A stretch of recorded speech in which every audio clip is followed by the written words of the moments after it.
अजमेर के हैं? अजमेर क्या लेके आए हो आप? ये मीट हैं? मीट लाए मीट लाए हो? किसके खातर? हैं? किसके खातर? इधर बंगाली बिहारी है ना, हैं? बंगाली ने मंगाया था। बंगाली ने मंगाया। आप धंधा करते हो क्या? हैं? ऐसा धंधा करते हो? धंधा नहीं करते, दुकान के ऊपर से लेके आए जी? चिकन और मटन वगैरह ये सब काम है मेरा। मैं आपका काम है जी तो आपको पता है यहाँ पे मीट की चलती नहीं, मैं है? पहली बार आया। पहली दफा आए हो? पहली बार। क्या भाव लेके आए थे? हैं? क्या भाव लेके आए? भाव तेल नहीं करता, जैसे दुकान की रेट है, जो दुकान की रेट है ना 240 220 चिकन। तो इसको कितने में बेचोगे आप? ये भाव बेचते। तो आज यहाँ पे क्या हुआ? चलो क्या हुआ यहाँ पे? ये मेरे को किसी ने बुलाया था, हाँ। जब मैं लेके आया था। अच्छा। जो मेरे साथ नहीं रोज सप्लाई नहीं करता, मैं आज ही आया हूँ। एक जने के साथ आपका नाम बताओ। मेरा नाम एक जने के साथ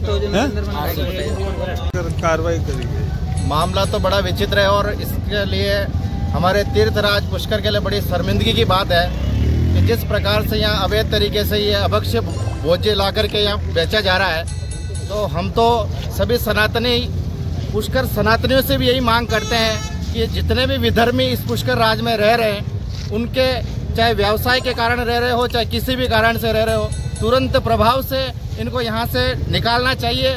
तब जाकर के ये स्थितियाँ नियंत्रण हो पाएगी। क्योंकि आज हमारे पुष्कर की स्थिति, हम कहते हैं कि हम सनातनी है, सब कुछ है, लेकिन सनातनियों के घर में ही कई सारे विधर्मी लोग रह रहे हैं सिर्फ कुछ पैसे के लालच में। जो चीज़ें बंद होनी चाहिए और प्रशासन से भी यही मांग करना चाहते हैं कि जितनी भी व्यावसायिक गतिविधियां चल रही, उनका वेरिफिकेशन होना चाहिए, उनका ऑन रिकॉर्ड होना चाहिए। और यहाँ आकर के कुछ लोग जो यहाँ के वासी बन चुके हैं और आज कहते हैं कि हम पुष्कर के वासी हैं, उनके भी पते करने चाहिए कि वो कहाँ से आए, उनका क्या बैकग्राउंड है और उनका पूरा आईडी प्रूफ होना चाहिए। तब जाकर के ये चीज़ें नियंत्रण होगी। और मैं पुष्कर के सभी सनातनियों से ये आह्वान करना चाहता हूँ और प्रशासन से भी कि तुरंत प्रभाव से इन चीज़ों को कंट्रोल करना चाहिए, वरना आने वाले समय में अगर ये चीज़ें बढ़ती रही तो सभी सनातनियों में एक उग्र भाव पैदा हो चुका है और ये उग्र आंदोलन का रूप लेगा। क्योंकि छोटी मोटी घटनाएं नहीं है, आज हमारे सनातन धर्म को मिटाने वाली घटना है और ये हमारे सनातन तीर्थराज जो है, सतियों का तीर्थ है, उसकी गरिमा पर आघात पहुंचाने वाली बात है।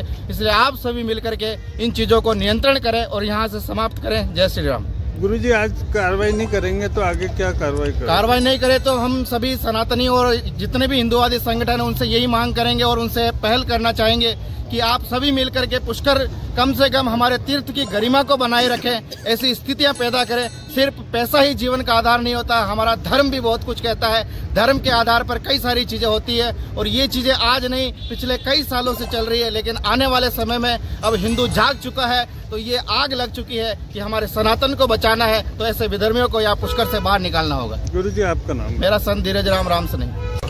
ये भी अजमेर का कोई निवासी है और यहाँ पे पुष्कर में तीर्थ नगरी, पुष्कर में धार्मिक नगरी है जहाँ पर मांस मदिरा ये नॉनवेज वगैरह लेके आया और यहाँ पे गो भक्तों ने और सभी भाइयों ने पकड़ा इसको और उसने कबूला है कि ये गोमांस है। और अभी देखते हैं जांच में पता चलेगा क्या है और उस पर उचित कार्रवाई करवाने के लिए प्रयास जारी है। पुलिस प्रशासन ने अभी उसको थाने लेके गए हैं। किसके खातर लेके आया? अब ये बोल रहा है कि यहाँ पे जो ये बंगाली बिहारी रहते हैं उनके लिए लाता है। तो अब सोचिए कि ये धार्मिक नगरी, ब्रह्मा जी की नगरी है, यहाँ पर इस तरीके से अगर नॉनवेज आता रहा तो फिर धार्मिकता कहाँ रही। तो इन पे कठोर कार्रवाई होनी चाहिए और जितने बंगाली बिहारी रहते हैं उन्हें बिल्कुल अलर्ट करना चाहिए, उन्हें मना कर देना चाहिए कि इस नगरी में रह रहे हो, ब्रह्मा जी की नगरी में, तो ये नहीं चलेगा उनका। आपका नाम? नरेंद्र सिंह, गोरक्षदल पुष्कर।